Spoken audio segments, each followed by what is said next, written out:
Hello, Bronco fans and football fans everywhere. Welcome to Broncos Breakdown on the MHRT network, as well as my own channel, Broncos Breakdown on YouTube. Thanks a lot, guys, for showing up. I really do appreciate it. This show is brought to you with emotion, passion, honesty, and of course, my comments as well as yours in the chat.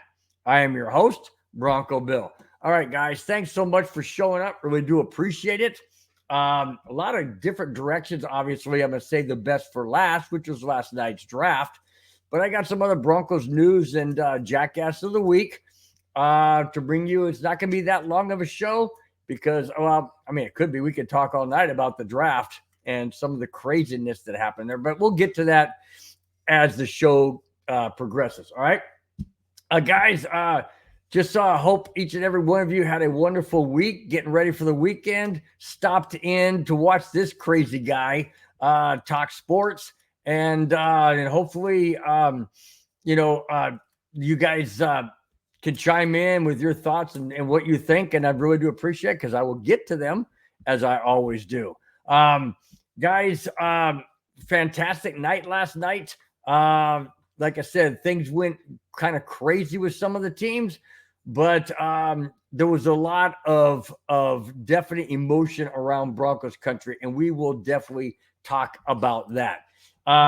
Before I get into the first topic, Bronco in Virginia says, Bronco Bill. I said, hey, man, what's up there, Bronco, Virginia? How you doing, my friend? How you doing? Hey, before I get going, I just want to let everyone know right up front, I'm going to also reiterate it towards the end of the show. Tonight's game 3 of the Colorado Avalanche, Winnipeg Jets, Avalanche neighborhood will not be aired. Reason being is Madungus Creevy lives in western side of Nebraska. He has tornado warnings and some high winds. And they're just asking everybody to shelter down. And of course, if he can't get on the internet and he has to worry about his family, which is understandable, I said, hey, buddy, worry about your family. And he goes, I really want to do the show. I said, I understand. Worry about your family. All right. So instead of tonight, we're going to do Sunday's game. Now that's an 11:30 Pacific Standard Time start. So it's 11, 12, 1, and 2, wherever you may be. So we're going to do that game on Sunday. We're just not doing the Avalanche neighborhood game tonight. So I want everybody to know, sorry about that, but tune in on Sunday. All right. G Money is batting second in the chat. G Money 88, what's up, man? He says, I really like the Bo Nix pick. He's the most NFL ready to play day one. Thanks as always for the show, Bronco Bill. Also go Avs. That's why I'm wearing an Avalanche hat. Avalanche game starts at 7 Pacific time tonight. So I'm getting ready for that. Kamani Dixon batting third. All right. Kamani said, Bill, I said, what's up, Kamani? Nice to see you as always. We will get G Money 88. We'll get to that Broncos pick with Bo Nix. That's going to be the last topic. So stick around. I promise you guys we'll get to that. We'll discuss it. We'll get your thoughts throughout the entire show on that. But I do want to touch on some other Bronco news as well as the Jackass of the Week. Yeah, I'm sorry about that, Bronco in Virginia. He says 11:30 p.m. Pacific time. That's in the morning. Yes, that's in the morning. 11:30 Pacific time, which is really early for a Sunday. Really, really early, which means it's 12:30 in Denver. So that's really an early game. So I got to work Sunday at the golf course, but I'm going to cut out early and get back home so I can make sure I do that Avalanche neighborhood. All right, kicking off the show. I'm going to talk, and I know that this has been talked about, but it wasn't talked about on my show because it happened after the following week after my show. Here it is. The Denver Broncos released their new uniforms for all of Broncos country and everybody to see. Removed is the striping down the sides the ones that went down the sides and curled over, removed the striping down the sides, and replaced with something called a mountain peak and snow on the orange sleeves. So it's kind of like over here. It's got like a little mountain peak. I can show you some pictures real quick. I know you guys have seen this 100 times, but I might as well show you guys again, just so you know what I'm talking about, in case some people haven't seen my show or the uniforms or whatever. Okay, here they are. First one is this one I'm going to show you real quick. This is their orange one. This is what I'll show you. There you go. There it is. Back up, we'll get focused. Okay, so you got this peak right here. Right there. They're calling that a peak with the snow cap on it. Okay. Then you've got the dark one. Then you've got the dark jersey, which I love the dark jersey, period. Doesn't matter. I just like the stripes the way they were. Here's the dark jersey. With, again, the shoulders showing the orange and whatnot. And it's not my favorite. It's not my favorite. Let me continue with the thing here. It says, and the rising or setting sun over the mountain peak, and I say mountain peak because it doesn't look like it. A lot of people said it looks like a lightning bolt, which I agree, on the white and blue jerseys. They also brought back the throwback uniforms as well as the all-orange rush jersey. I'm not in favor of it. I know it probably grow on me down the road. Obviously, if we go to the playoffs and we get to the Super Bowl, or even if we just get to the playoffs, which we haven't had in 8 years. So, yeah, it will grow on me. I just am not in favor of it now. I like the uniforms we had. I really do. Absolutely, really do. In fact, I think I have 3 or 4 of them. I have a Peyton Manning. I have a John Lynch.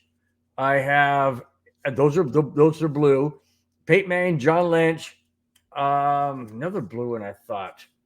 Peyton Manning, John Lynch. I do have a Von Miller. That's an orange one. I do have an old school, which I really liked. John Elway one that my son got me. And then I also have a Terrell Davis one, and that one's blue. So I do have 3 of those. I got 4 because Von Miller, but it's an orange one. But still, I like those jerseys. These ones, okay, they'll probably grow on me, but right now I'm just not ready to embrace them. Just because I'm so used to the other ones that we had for 25 years. So, yeah. Kamani Dixon says, I love the dark one. I like dark jerseys. I really do. I like dark colors. I don't really like light colored things. I love dark colors. I like the orange right here that's on here. I like the blue, the navy blue. It's just, that's just me. That's just me. I'm not expecting everybody else to agree with me. I'm just saying, me in particular, I really don't like I don't like the one on the side here. Look, they say it's a mountain. Well, if you're going to make a mountain, make a mountain like this, a mountain peak, not like a line like this. It looks like a thunderbolt. I mean, we don't want that. That's what the Chargers have. Why are we trying to copy? And then the other thing is that they got the stripes on the side here. A lot of teams have stripes on the side. Why? Why are we copying? Let's be different. We were different. Now we're not. I mean, people say, yeah, we are, because we got like a little mountain peak. And they'll say, yeah, okay, well, all right. I mean, if that's what they want to call it, and that's what it is. Come on, he says, Bill, come to the dark side. Well, that's what I'm saying. I like the dark jersey. So in a way, maybe I am, but hey, I don't know. All right. The Broncos have signed a cornerback to be opposite of Patrick Surtain. Now I know there's other cornerbacks, not corner backs that Denver has, but it's never bad to have, a room full of certain players in a certain category, because then you can weed out the ones that are not that good, or, elevate the ones you didn't think were good, and then they make it better. So here we go. Last Monday, the Denver Broncos signed cornerback Levi Wallace to a 1-year deal. Wallace, 29 years, of age, has played 83 games in his career with Buffalo and Pittsburgh Steelers. Wallace is the 5th veteran unrestricted free agent to be signed to a 1-year deal on the Broncos. Wow. Well, we signed another 1-year deal. I'll get to that in just a moment. But yeah, I mean, why are they signing 1-year deals? Well, in my opinion, it's because the Broncos have to swallow $85 million worth of dead money because of Russell Wilson. And they're paying $53 million of that up front this year. So they can't sign multiple contracts or multiple deals because it's going to cost them a mint. So they just can't do it. So doing a 1 year and then, hey, maybe next year things work out differently or whatever, they can then, if they like the play of the players and their game and their production, then yes, then what they can do is then they can say, okay, we're going to go ahead and sign you to 2 or 3 years, however they want to do it. But it's pretty smart to sign them for a 1-year deal to see how they're going to play, see if they're worth their salt, so to speak. That's an old saying. So yeah, that's the reason why there are multiple Broncos signings that are just 1-year deals. All right. Speaking of 1-year deal, this is not a 1-year deal. This is a 1 year a year pickup. Here it is. The Denver Broncos have officially picked up Patrick Surtain's 5th-year option, which is a no-brainer. Absolutely no-brainer. You know, you got the best cornerback in the entire league. And why wouldn't you pick up his 5th-year option? I mean, that is an absolutely no-brainer decision. All right. This is confirmed by Adam Schefter. Also, this keeps Surtain in Denver through the 2025 season and hopefully beyond. Here's my thought. With the Broncos picking up Pat Surtain's 5th-year option, this is his 4th year in 2024. Okay. So this is his 4th year, which means we have him through 2025. So after that season, if Denver wants to sign him to multi-year contract, absolutely. They have that option. And they have him locked up through 2025. That's fantastic. You never want to let any one of your I was going to say you never want to let any one of your cornerstone players leave or be cut. Well, that's what they did with Justin Simmons. And I said over and over and over, you can't do this to multiple cornerstone players on the Broncos. And in a way, in my opinion, they did, because they got rid of Justin Simmons. They let him go, which is stupid. Still stupid in my opinion. And then they traded Jerry Jeudy to the Cleveland Browns. I mean, people say, well, Jerry Jeudy wasn't this and he wasn't that and whatnot. Hey, you know what? Jerry Jeudy is a veteran. He is a route runner. Mentioned that many times. Russell Wilson is not a pocket precision passer. I mean, he's got precision, but he's not a pocket passer. He improvises. So if you got Jeudy going left left or right or whatever, how you're viewing it, and Russell Wilson's going the other direction, he's not going to see him. Well, we don't know what what the quarterbacks of the Broncos, Jared Stidham and and I'm not going to name the other two because I'm going to get into those topics too. But we don't know how that would have played out. But it's too late now. It's water under the bridge, so to speak, and can't cry over spilt milk and all those sayings and cliches because he's in Cleveland. So we move on. I know we have Tim Patrick and I know we have Mims. I get that. But I don't know. It just seemed to me that Jerry Jeudy was, one of the guys that you thought would stick around. So thank goodness we still have Cortland Sutton because we let him go. And I know that there's wide receiver heavy in the draft and round 2 is underway right now, but the Broncos don't have a number 2 pick, or not number 2, but a second round pick unless they trade up. But I don't know. I don't know what's going on because I'm here. I'll find out later. But, if the Broncos draft a wide receiver, fine. But we need a lot more we had a lot more positions filled than just wide receiver. We have an awful lot. We got a very, very key one last night, but we need a lot more. All right, let me go back to oh man, this sweatshirt's, I didn't realize how long these sleeves are in the sweatshirt. Anyways, okay, going back to the chat. Kamani Dixon says, I think Justin Simmons will be back. You know, I thought about that for a long time since he hasn't been picked up. A lot of people think it's because Justin Simmons is waiting to see the certain teams he wants to go to that have a chance to get him to the Super Bowl. You know, whether they drafted a safety. Well, that didn't really show its head in round one. So it'll be interesting to see if he's really, you know, focused on another team other than Denver. I know he would love to stay in Denver. He wanted to stay in Denver. Again, everybody says, well, it was a money issue. Well, everything's a money issue. But they could have gone a different direction than releasing Justin Simmons. So I don't know what the deal was. I mean, to me, it has to be something other than money, because I think he was only going to get $14 million or something like that, I believe, and they couldn't find that somewhere else. Really? Seriously? No, I don't buy it. I don't buy it. I think there was something else going on. I just don't know what that something else is or was. I don't know. All right. Leona Martinez, batting cleanup, the fourth person to come in the chat. Leno Martinez, thank you so much for chiming in. He says, very stupid. I totally agree. Justin Simmons not being on a team.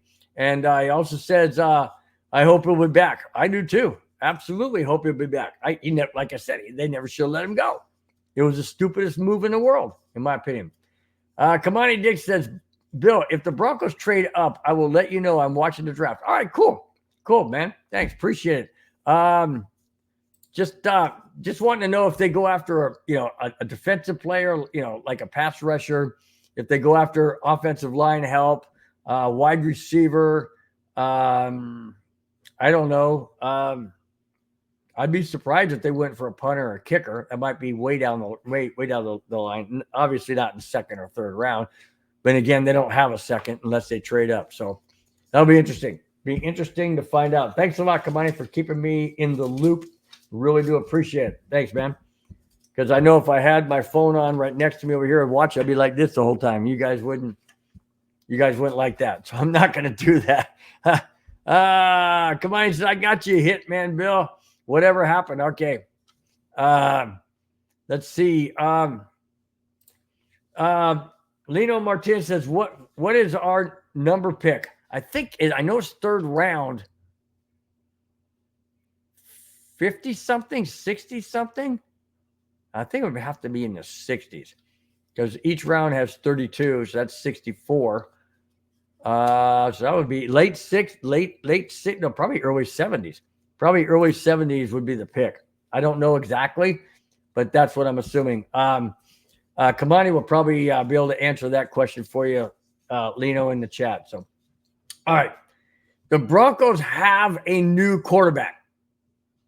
No, I'm not talking about the one from last night. I'm talking about the one about 4 days prior to last night. Here it is. The Denver Broncos and the New York Jets have made a trade just days before the draft. Denver receives quarterback Zach Wilson.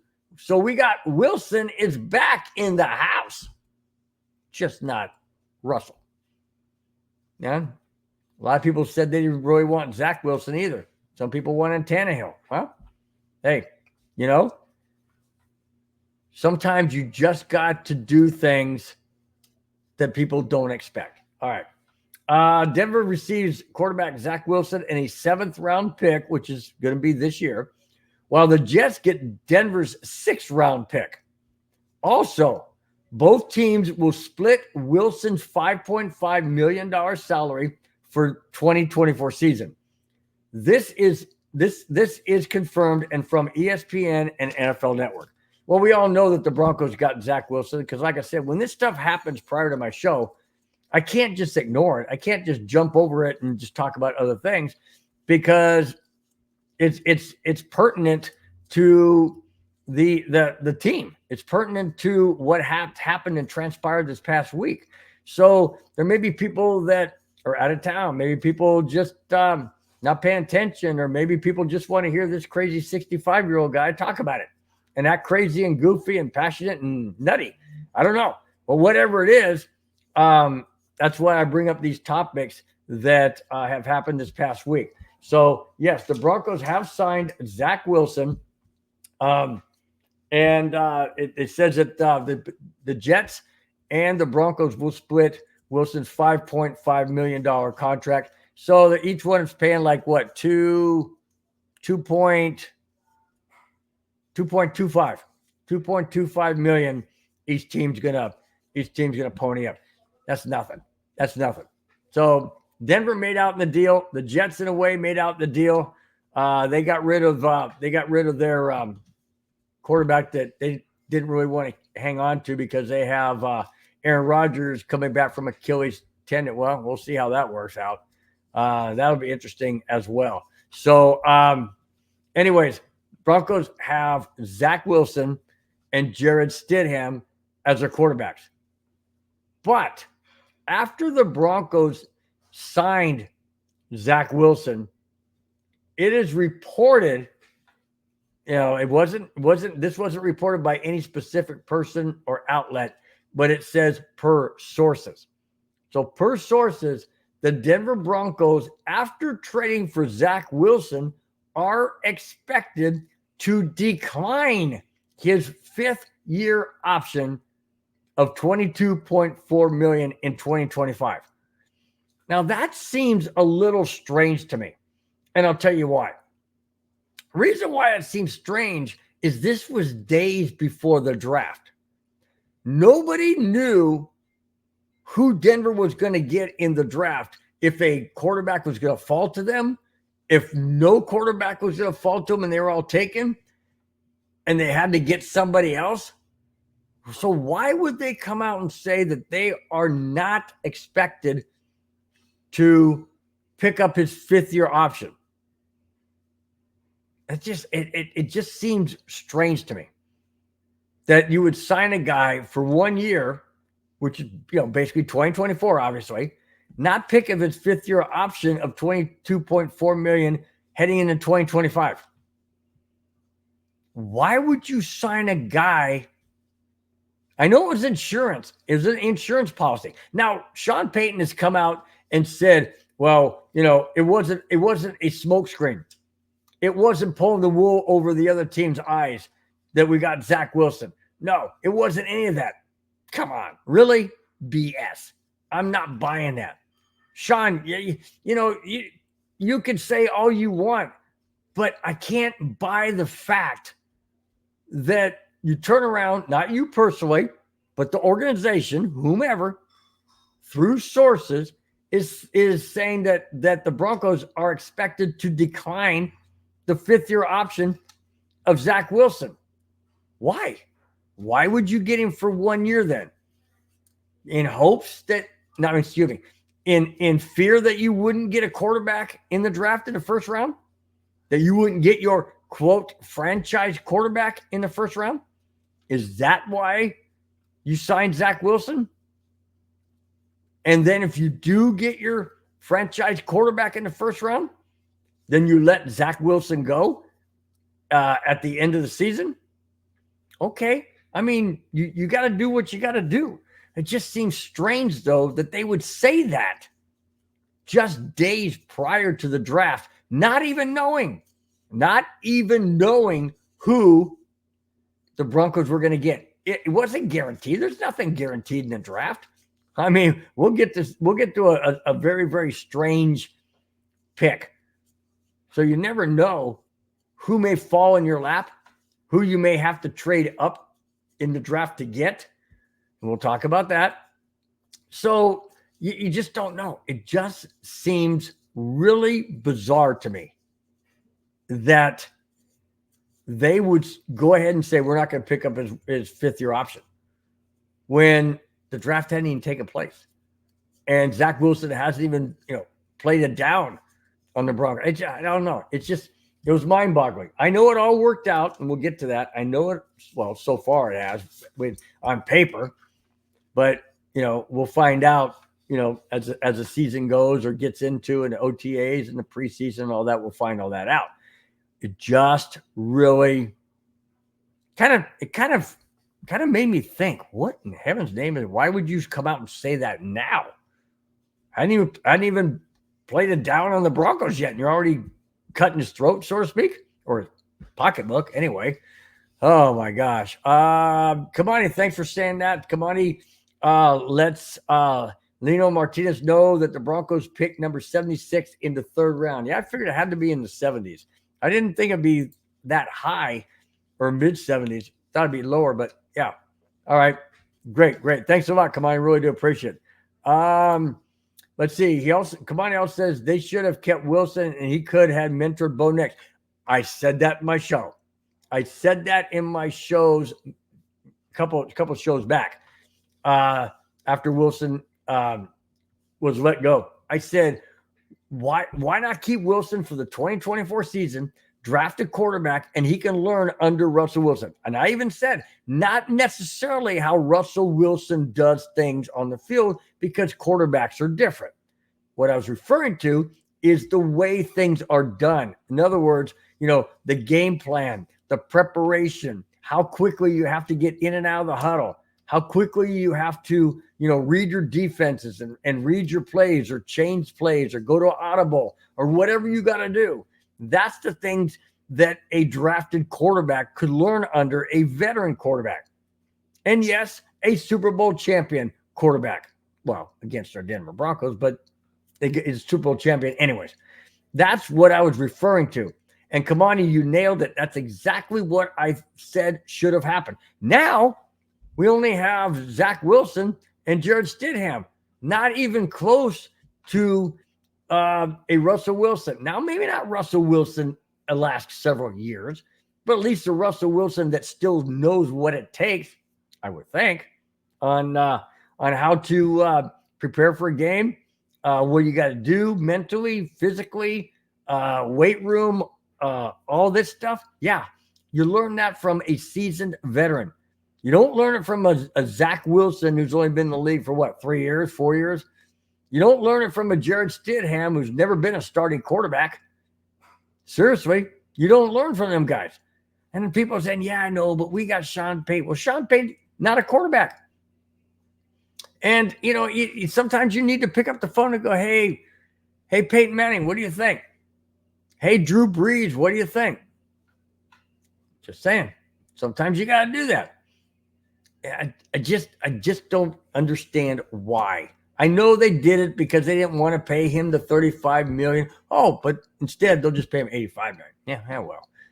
I know, guys, you have to pay the $85 million on top of that and all that. I get that. But that's a contract that George Payton signed along with Russell Wilson.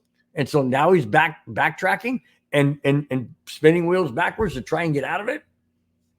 Well, hopefully it doesn't hurt the Denver Broncos moving forward. Hopefully it doesn't. But I totally agree with you, Kamani. It should have been Russell Wilson mentoring, not Sean Payton.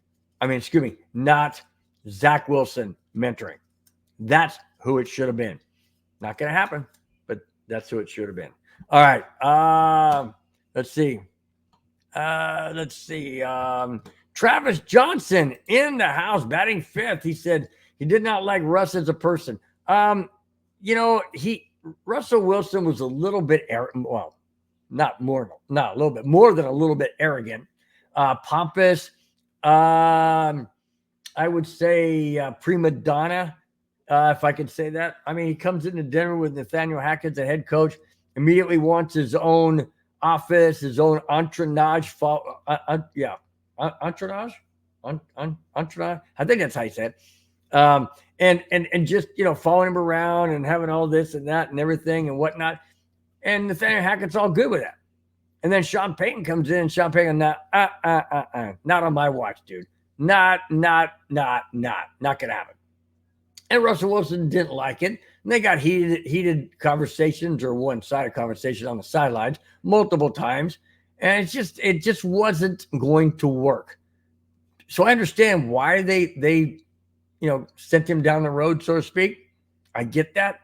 I just don't like the fact that we don't have a really good seasoned quarterback to mentor a young drafted guy. That's all I'm saying. And I know you guys see who it is underneath my name right here, and that's all well and good. We'll get to that, but I just don't want. I want to get to some other, two more other things before I get to the main topic. It's not going to be that long of a show, guys, because just a lot of stuff was basically focused around the draft. So I'm going to spend most of the time on that, as we did last night in the draft neighborhood. It was a lot of fun. You guys that were in there watching stuff, it was a blast. We had a really, really good time. Really good time. All right, guys, do me one favor, please. Please hit the thumbs up, the like button. That lets everybody know you enjoy the show. It lets everybody else know, hey, man, this is something I think I'd like to check out. Really do appreciate it. It costs you nothing, and it helps out tremendously. Thanks, guys, for all of your support. Really do appreciate it. Okay. Kamani says, I'm going to say it and don't care who don't like, but Sean Payton is overrated. Ooh-wee. Holy smokes, Kamani. Did you just blow that up or what? Hang on a second. Overrated in what way? I know Sean Payton's only won Super Bowl. I understand that. He's been out of head coaching for was a year before last year with the Broncos. I understand that. Overrated in what way? I don't know. I don't know what direction you're going. So fill me in on that. I'd like to know what you think about that or what your thoughts are as far as being overrated. I may agree with you. I probably will on maybe a point or two. But in my opinion, a Sean Payton is head and shoulders above Nathaniel Hackett. And there really wasn't anybody out there that was going to come to Denver because they all went elsewhere. So to land a Sean Payton, and Sean Payton has a lot of football knowledge. He knows what he wants. He knows, in my opinion, he knows how to get the best out of players, in my opinion. I mean, look what he did with Drew Brees. Look what he did with Drew Brees. Drew Brees was cast off by the Chargers back in the day. He goes to New Orleans, and Sean Payton turns him into a Super Bowl champion. And a lot of people are saying that Drew Brees is a Hall of Fame quarterback. I mean, that's to be debated. But I will say that Sean Payton did have a definite hand in elevating Drew Brees' ability as an NFL quarterback. Absolutely. All right. Kamani says that in making player moves. Oh, you're talking about like getting rid of Justin Simmons, Cushenberry, Josie Jewell. Some of those guys, they were unrestricted free agents. They could go. It wasn't like he cut them. Some of them were unrestricted free agents. So he didn't really have a hand in that. That's more of a George Payton thing, whether or not he wants to offer these guys contracts or whatnot. I will admit, though, that the Justin Simmons move and the Jerry Jeudy trade, those two I don't like. And those two are 100%. You are dead on, Kamani, 100% on Sean Payton's lap. He's the one that did it.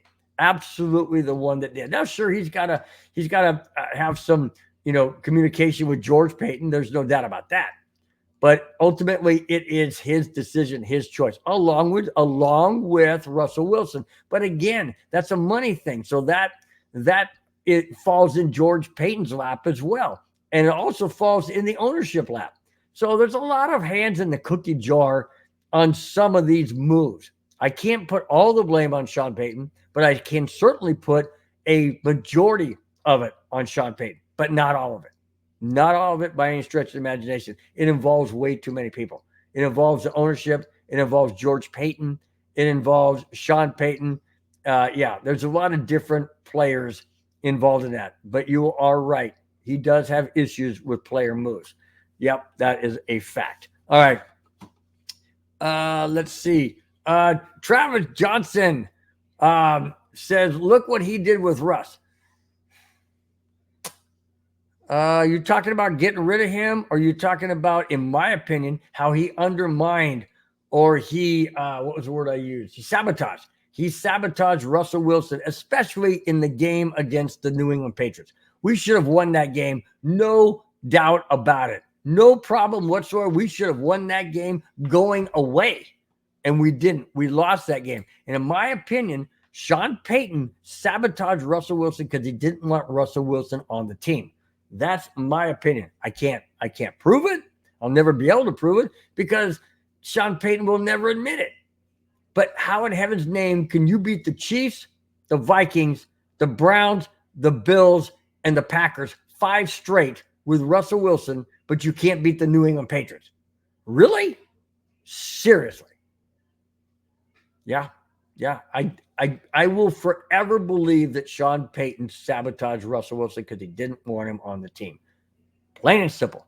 Plain and simple. And if anybody else can prove me wrong or have a different theory, okay, I'll accept it. Well, I'll listen to it. I might not accept it 100% because I just can't explain how Russell Wilson could win those games against those 5 teams. 4 of them went to the playoffs.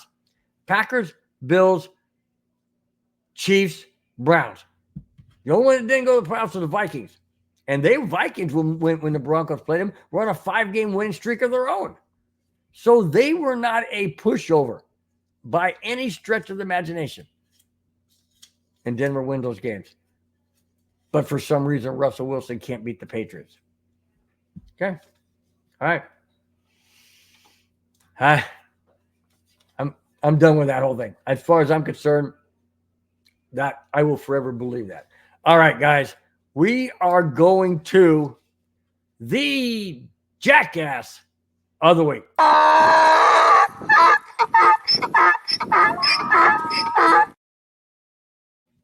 right, guys. This week's jackass of the week is bizarre to me. It's really bizarre. I mean, every jackass of the week is bizarre to me because I just don't understand the mindset of people who do stupid knee-jerk reaction type of things. And I understand that if you're caught up in the moment and you're caught up in the heat of the emotion or passion or whatever, doesn't matter. Use your God-given head, brain. Use your brain. Think about it. Think before you react. Wow, is this something I should do? I mean, I just don't get it. Okay.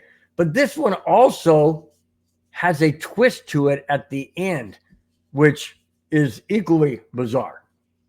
So here we go. Denver Nuggets center Nikola Jokic, not Jokic, not Nikola Jokic.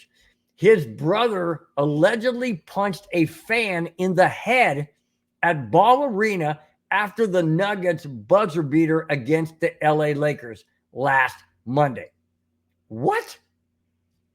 What the heck what is going on? You know that Jokic, Nikola Jokic's brother is going to be I don't know, in the limelight, in the spotlight. They're at the game. His Jokic, Nikola's wife is at the game. Okay. And his child and his 2 brothers, his older brother and his younger brother, they're all there watching the game at Ball Arena against the LA Lakers. And if you guys don't know about the buzzer beater, what happened was the game was tied. I believe it was 99. And that's 4th quarter. Their seconds are winding down. And Jamal Murray gets the ball and he drives towards the basket, kind of steps back 1 or 2 steps, shoots the ball up as the buzzer goes off, and the ball gets nothing but net. And the Nuggets beat the Lakers to go up 3-0. This is in this is Ball Arena. So that was game 2. I'm sorry. How could that be Ball? That's wrong. It's not Ball Arena. They were in LA at the buzzer beater. Or was it? Anyways, I'm going to continue. Anyways, so Jokic's brother, we'll get to his name here in a minute. So let me just read it. We'll get to you. A posted video shows Jokic's older brother, and this can be it's a stranger name, but Strahanja, I'll just say Strahanja, pushes his way down a row to approach a male fan. He is then seen throwing a punch towards the fan's head. Is this a Nuggets fan? Is this a Lakers fan? Most likely a Lakers fan, although I don't think there's that many there in Ball Arena. But, I mean, that's what it says. It's what it says that it didn't say whether it was a Nuggets fan or a Lakers fan. It just says throwing a punch towards the fan's head. The police department, and here's the twist, okay? The police department told Fox 31 News Denver the incident wasn't reported to Denver police and no one has come forward as a victim of the incident. However, the NBA as well as the Denver Police Department are asking the public to come forward with anybody that has seen anything, that watched it, that recorded it, to turn it over to the police so they can go and try and find the victim and see, if they want to press charges or just what the damage was done, if any. But that's interesting to me that nothing was reported to the police. No arrests have been made. And everybody's like, okay, well, hey, you know what? Just come along, punch me in the face, and we'll just call it a good day. What? And Jokic's brother?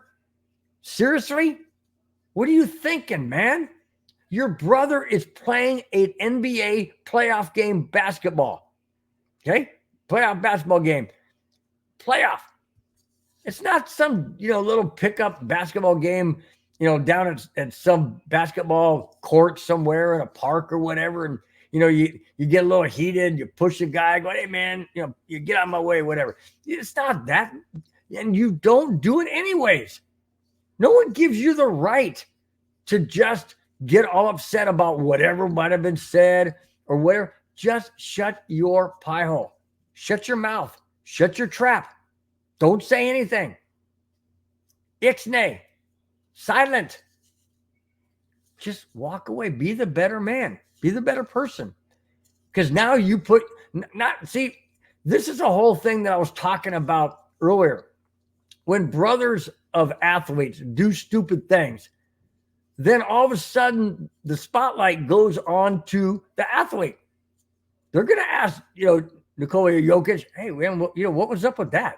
We may not hear it in the news, or we may, but a lot of stuff, has to be said behind closed doors. Hey, man, what's up with your brother? Dude, what's happening? What was he freaking screw loose? What's going on? Why is he acting like that? Come on, man. We're trying to focus. We're trying to stay our head in the game, and we got this going on. Now we got to deal with the press asking us questions. That happens. It has to happen. It happens in everyday life.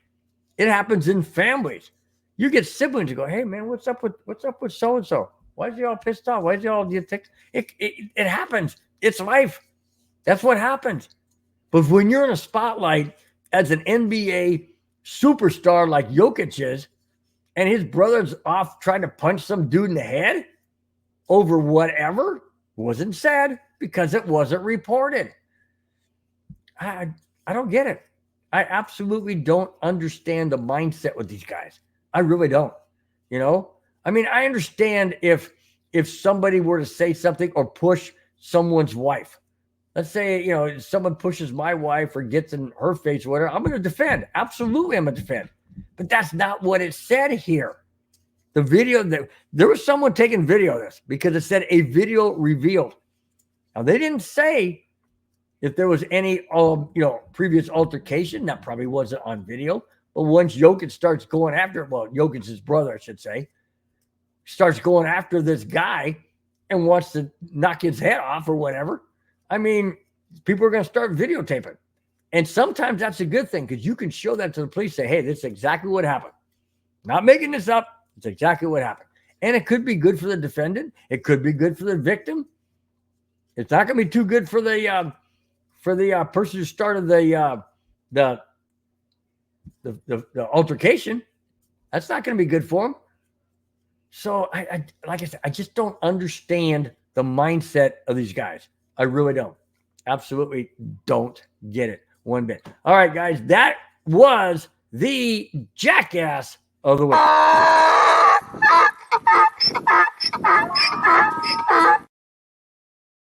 Okay, Kamani said that was game 2. You're right. That's why it was Ball Arena.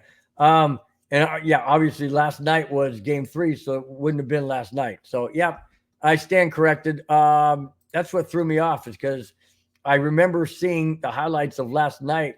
They won. Nuggets won 112. 112.98, 112.96, I think, something like that. Anyways, so obviously it wasn't last night. So thanks, Kamani, for keeping this guy on track. Really do appreciate it. But that was ridiculous. I don't get it. Absolutely do not get it. Oh yeah, 112, 105. Thanks, Kamani. See, you're all right, man. That's why I keep you around, dude. That's why I love having you around, man. You got all the answers. Really do appreciate it. Well, I was busy doing the draft neighborhood, so I didn't have the game on. I did see the final score. Just the 112 stuck in my mind, not the 105. So, all right, do appreciate it. Thanks so much for that. Come on, he says, anybody that is Chargers, Chiefs, and Raiders fans are my jackass of the week and beyond. I love it. I love it, man. That's a really good one. That's a really, really good one, Kamani. Great to say that. I always wanted to get a shirt that says my 2 favorite teams are the Denver Broncos and anybody who plays the rest of the AFC West. I love it. Love it. Love it. All right. Speaking of the draft, we are going to get in the last 2 topics is draft related. First one is about a draft pick that was a little bit shocking, not shocking, but a little bit, like scratching your head, like, what the heck was that about? All right, here it is.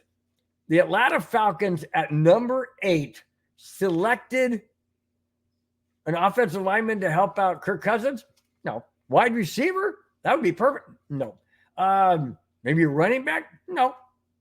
They signed quarterback Michael Penix. What? They signed Michael. Wait a minute. Something's wrong here. They signed Michael Penix after they had guaranteed Kirk Cousins $100 million of his 120 something, 140, whatever, 140, whatever, it doesn't matter. 100 million guaranteed. And then they go out and they sign Michael Penix? Really? Kirk, oh, by the way, listen to this. Not to mention the GM of Atlanta didn't notify Kirk Cousins till the selection was in. So Kirk Cousins is sitting back going, man, it'd be great to get a wide receiver. It'd be great to get an offensive lineman. It'd be great to get this guy, that guy, whatever. Hello? What? You're taking a quarterback? You got to be kidding me. I can just imagine what was going through his head. Like, what in heaven's name?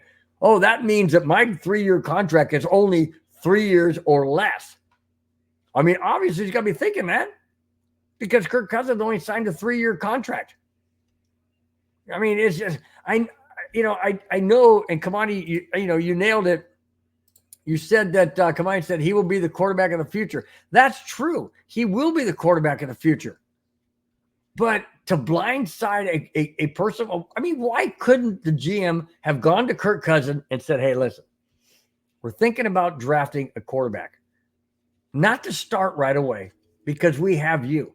You're a seasoned quarterback. We want to draft a quarterback so that when he's ready in 2 or 3 years, he'll be ready to step in should anything happen to you. You're coming off an Achilles tendon tear. We hope you're 100%.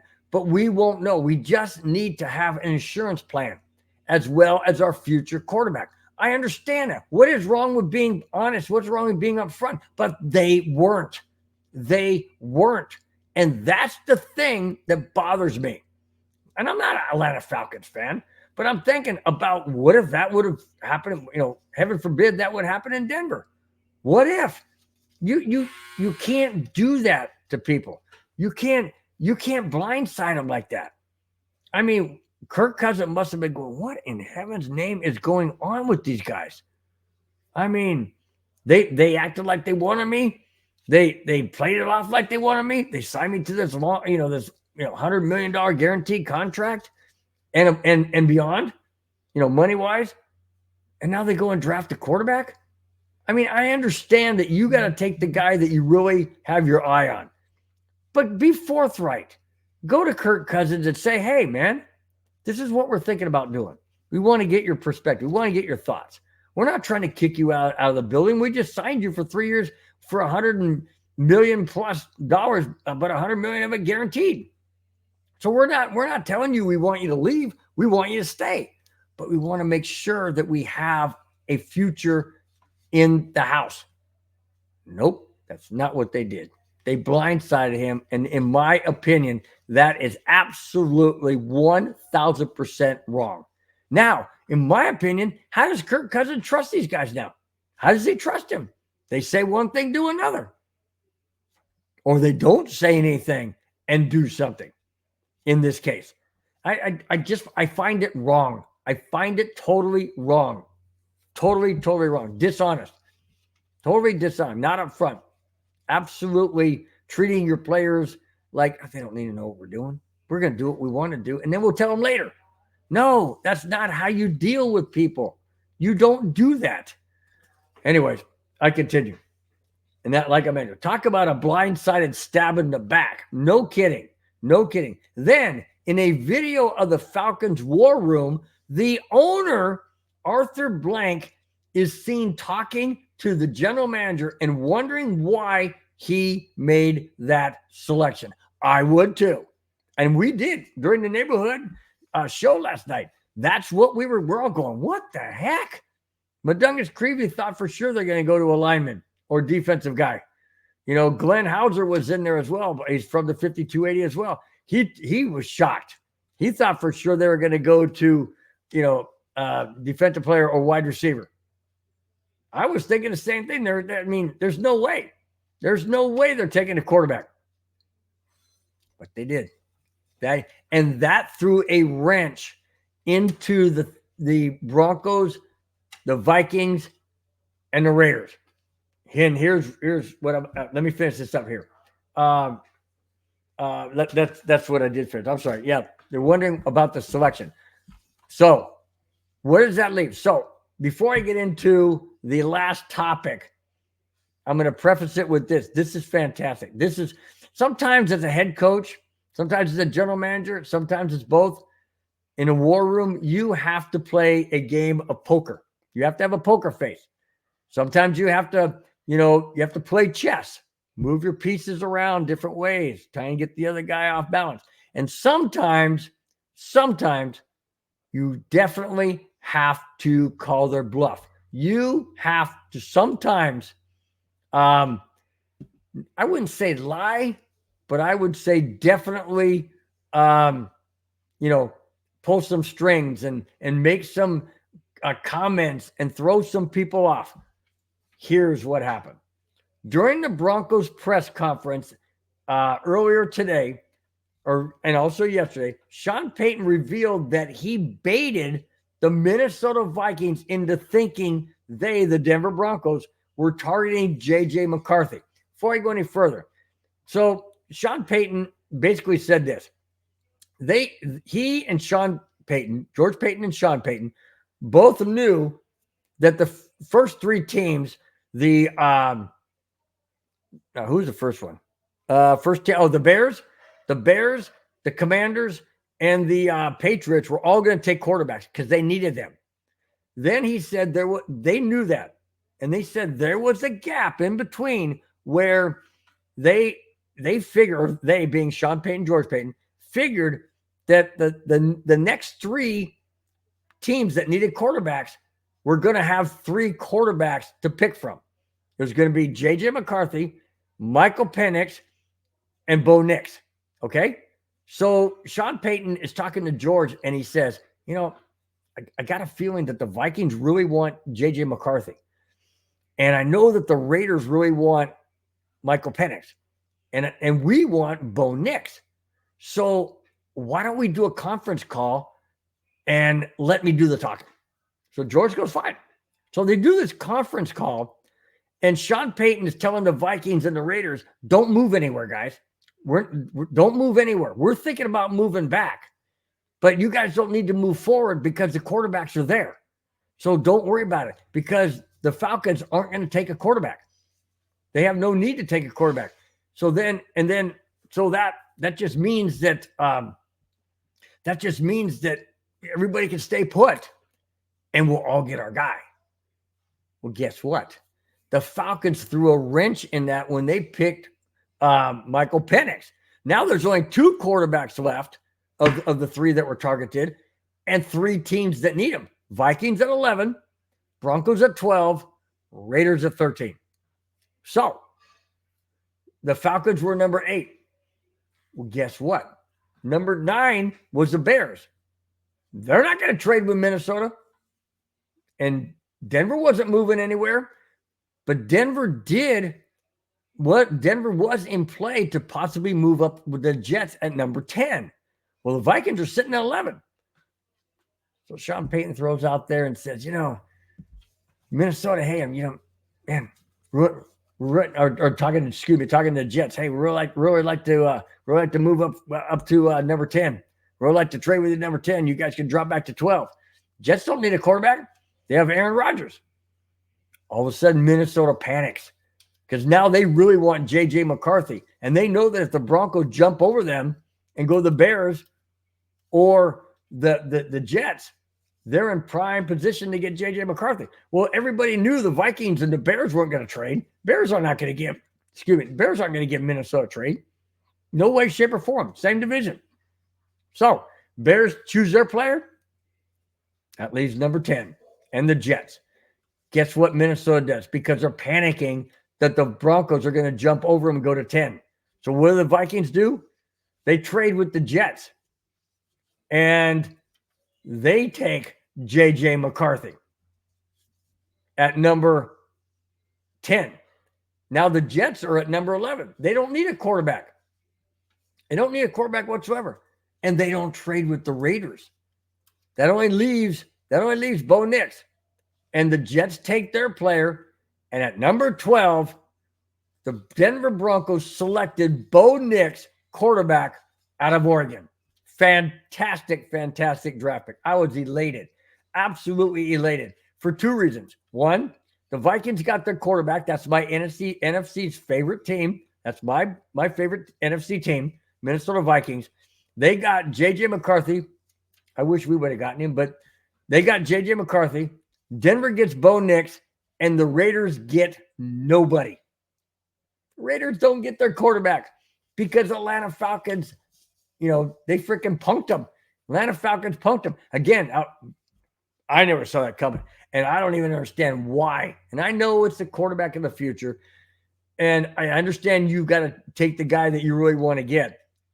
But do the right thing and give Kirk Cousins a little heads up. Don't let him be blindsided. I mean, that to me is just wrong. Absolutely wrong. Absolutely 100%. So that's great news. The Broncos got their quarterback. It's going to be interesting to see his progression. Does he start this season? Well, I guess when you draft a quarterback at number 12 in the first round, you probably should start him. He's 24 years old. He's a little bit longer in the tooth, so to speak, than most draft quarterbacks. Most draft quarterbacks in the first round are in their 20, 21. He's 24. If Denver can have him for 10, 12 years, he'll be 30, 32. I mean, sorry, 34, 36. That's a little bit late. But if we have him for 10 years, he's going to be age 34. A lot of things can happen in the next 10 years. So it'll be fun to watch his progression.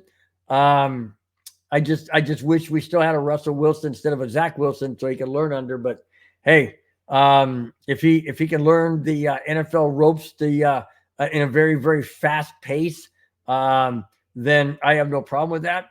But it's definitely a great Friday after the draft that we got Bo Nix, our quarterback. I watched his introductory speech and questions from the media, and he's super excited to be in Denver. Says he loves the city of Denver. He's already talked to several teammates. They're excited to have him. He said he can't wait to get to work. I mean, he's saying all the right things. Of course, you're going to say all the right things. That's what you're supposed to do.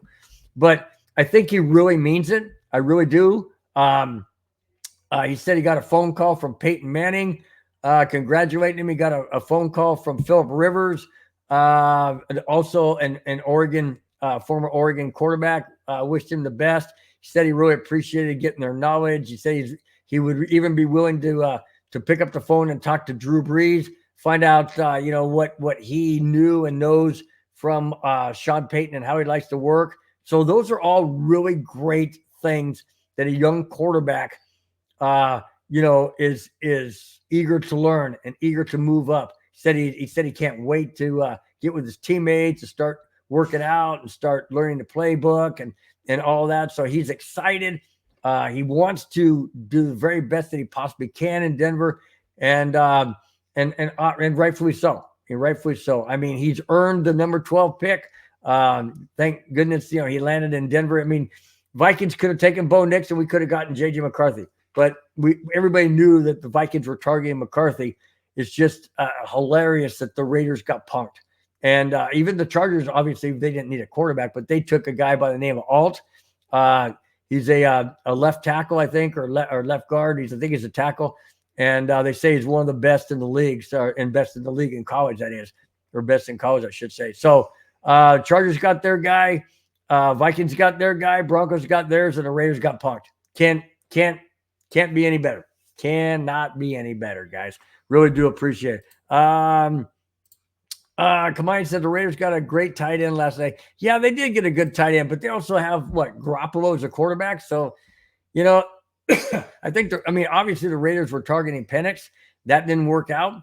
So now they're stuck with Garoppolo, or maybe, Ryan Tannehill if they want to pick him up, or somebody else that's out there. But excuse me, guys. But the guy that they targeted was swept out from under him by the number 8 pick of the Atlanta Falcons, which again is another really strange pick in my opinion. But hey,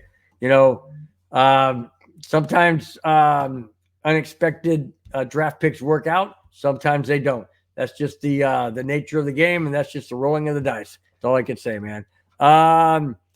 So Kamani says, I was surprised that Sean Payton took quarterback because Payton never drafts a quarterback in the first or second round. I understand. I totally agree. And I mentioned that in my show last week, that I would be surprised if Sean Payton took a quarterback. But then again, the Denver Broncos needed a quarterback.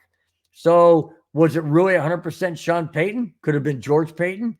Could it have been Greg Penner? Could it have been the ownership group that said, hey, you need to take a quarterback. You find the best quarterback at that position, not position, but at that draft position, I should say, and take him. I don't know. I don't know who pulled the trigger on that. But it did surprise me that Sean Payton took a quarterback, only because he's never drafted one in the first or second round. And I mentioned that last night on the neighborhood draft party, and Glenn brought up a point, and Glenn said that's because Sean Payton never had to draft a quarterback in the first round. He had Drew Brees. He didn't have to draft a quarterback, and he had Tyson Hill. So it's not like he had to draft a quarterback when he was in New Orleans. But he had to, in my opinion, and opinion of a lot of people, he had to in this quarterback class because it was a very heavy, dominated quarterback class. So it only made sense to take Bo Nix, J.J. McCarthy, Drake May, Caleb Williams, Michael Penix. It made sense to take, that those guys came off the board. Absolutely made sense, because teams that needed quarterbacks knew that this was a very quarterback-heavy draft. So makes perfect sense. Makes perfect sense. Hey, Kiko Del Rio in the house. First time seeing you. Nice to see you. Thank you so much. Says, I'm so happy about this pick. We just need Troy. Well, Troy who? Who do we need? Troy? We just need Troy. Who's that? Let's see. Kiko also says this kid has confidence and wants to be here, and that is what I have been wanting to see for a long time. Absolutely. That press conference showed emotion, showed passion, showed gratitude. He even, when people were asking him questions, he said, "Yes, sir. Yes, sir. Thank you, sir." That kind of thing. I mean, the guy's got class. He's got class. He knows how to handle himself. He's very confident. Sean Payton even alluded to the fact that he is very knowledgeable. He's smart. He learns quickly. I mean, these are all great attributes, and I cannot wait. I cannot wait for preseason or OTAs or whatever the things that we see. I can't wait. I was excited 2 years ago when we got Russell Wilson. I'm more excited because now I know we have a quarterback, hopefully, that will be on this team for 10 plus years moving forward. Are the Broncos in the next 10 years destined for multiple playoff runs? Absolutely. Absolutely. How about a couple of Super Bowl runs and Super Bowl victories? I don't see why not. I don't see why not. I understand, guys, we haven't seen him play in the NFL level yet. But if everything pans out like Sean Payton thinks and feels, and like a lot of the media people in Denver think and feel that Bo Nix is the answer in Denver, then I'm excited. I can't wait. I can't wait. I have a little bit of reserved emotion. I got a little bit of reserved reservations because I haven't seen him yet. And I don't watch a whole lot of college football until it comes to the playoffs and stuff, which I did see him play. Not person, but, on TV. And so, I know that's a microcosm of his season, but still, I was able to see, the way he performs. And I believe I read a stat where he had 45 touchdowns and only 3 interceptions all season. Whoo, if you can do that in the NFL. But the window in college is like this, as far as, receiver to defender. In the NFL, it's like this. You got to thread needles sometimes. So it's going to be interesting to see how he adapts. But if he is as smart as Sean Payton said, if he learns as quick as he said, if he can grasp the situation, hey, we have a absolute gem at quarterback going forward. Absolutely. Whoa, Kamani says we will win this year. We will win what? We will win the division. We'll go to the playoffs. We'll win the Super Bowl. I think that last one might be an extensively long reach, because it's still new. It's still fresh. It's still hasn't really been proven yet. Let's take baby steps. I love your enthusiasm, Kamani, but let's take baby steps. When you say we will win this year, I'm going to say, okay, we're going to have a winning record. That's what I want. I want a winning record. I would love to go 10-7. Give me a 10-7 season. Absolutely, give me a 10-7 season. I'll take that all day long. All day long. Might mean making the playoffs. It might not. It might mean not making the playoffs. Doesn't matter. I want a winning season. Let's start there. We haven't had a winning season in the last 10 or last 8. Let's start there. Let's get a winning season and let's build up on that. All right? Let's get a winning season 2024. Let's go in the playoffs in 2025 and deep. 2026, let's get to the Super Bowl. What's wrong with the 3-year plan?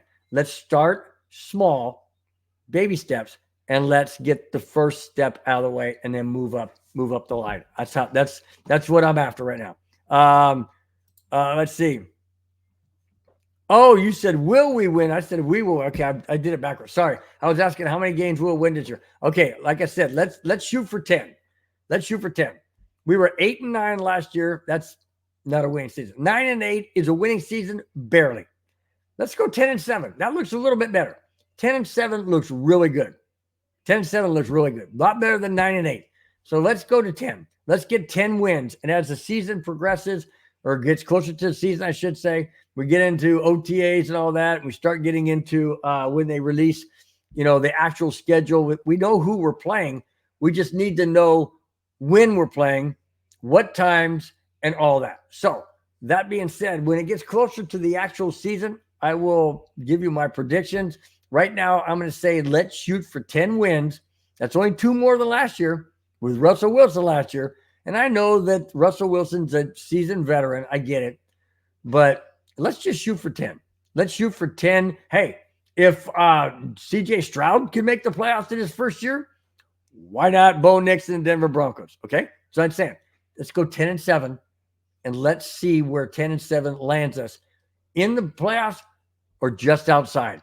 That's we won't know until we cross that bridge or even get to that bridge. All right. That's awesome. Hey, Spence GC is in the chat. Thanks, Spence, for being in. Really do appreciate it. Since I've been calling this pick since week 17, approximately 200 beers ago. Wow, dude. Oh my gosh, Spence, you never seem to amaze, man. You always come up with something spectacular. I love it, man. You're a classic, dude. You're an absolute classic, man.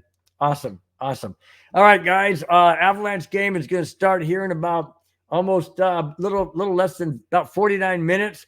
It is on TNT and ESPN, I believe it is. For all you guys out there wanting to watch, real quickly, let me get to. Once again, I do have to say, it's on TNT, True TV, and Max. And that game starts at 7 p.m. Pacific time, 8, 9, and 10 elsewhere, wherever you may be. I'm on the Pacific Coast, so mine starts at 7. Anyways, guys, just to reiterate, in case some of you did not hear this earlier, the Avalanche neighborhood with Mundungus Creevy and myself will not be aired tonight. That's due to Mundungus Creevy is hunkering down a little bit at his house. There's a tornado watch in his area. He's on the west side of Nebraska. There's a tornado watch, heavy winds, and a storm coming through. And he needs to be focused on his family, taking care of them, and whatever he may need to have to do to stay safe along with his family. And we both agreed that it just wouldn't be right for him to be doing the neighborhood when there's danger outside, possible danger outside lurking. So the neighborhood, once again, will not be aired tonight. However, it will be aired at 11:30 a.m. this coming Sunday, Game 4 from Ball Arena. Early start, 11:30 a.m. Pacific time, 11:30, 12:30, 1:30, and 2:30, wherever you may be. Okay?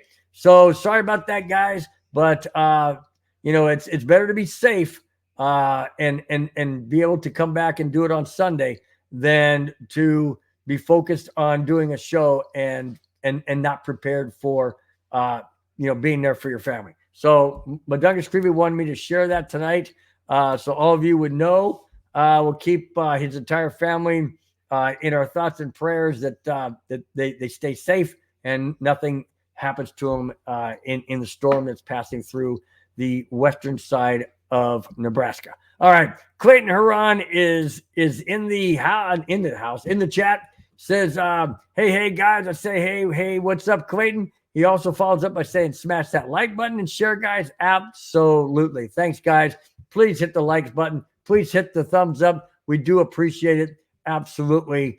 That each and every one of you take the time to be in the chat and to watch the show and to promote it. Really do appreciate it. Come on, he says, pray that they be safe. Absolutely.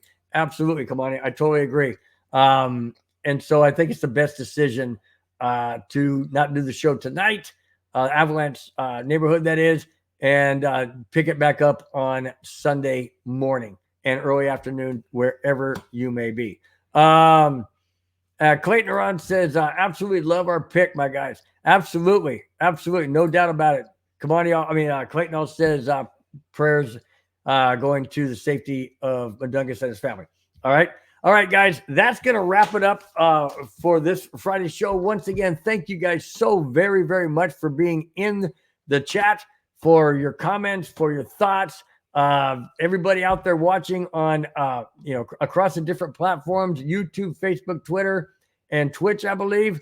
And I know they don't call it Twitter anymore, but I still do. Anyways, guys, really do appreciate me. Go down the list real quick, naming those that have been in the chat. Thanks again so much. It started off with Bronco in Virginia. Really appreciate it. Followed by G Money 88. Kamani was in the chat. Lino Martinez, thank you so much. Really do appreciate it. Travis Johnson, go down the list even further. Kiko Del Rio, thank you so much for jumping in. First timer, really do appreciate it. Spence GC and Clayton Haran wraps it up. Really do appreciate you guys each and every week taking your time out after a very busy week of work, taking the time out to listen to this crazy 65-year-old guy talk about Broncos and other sports.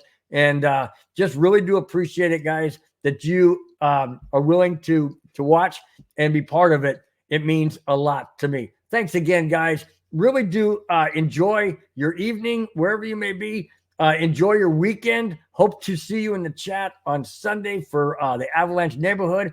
Until then, guys, enjoy Avalanche Game 3 tonight. Let's get a win against Winnipeg. Let's take control of this division, and let's get that W go up 2-1. Thanks again, guys. Really do appreciate each and every one of you. Love you guys so much in the chat for being on a part of the show, watching or chatting away. I really do appreciate it. Kamani says, appreciate you, Bill. Thank you so much, man. I appreciate each and every one of you guys. Absolutely do, each and every week. I've said it many times. The show would not be what it is without each and every one of you participating and making this show that much better. That's it, guys. That's all I have. Thanks for watching. Thanks for subscribing. If you have not, please do so. It takes a moment of your time. It costs you nothing, and it helps out this show and the network tremendously. Until next Friday, guys, enjoy the Avalanche game tonight, the Avalanche game on Sunday with the neighborhood, and we will talk to you next Friday. Till then, guys, take care. Bye-bye.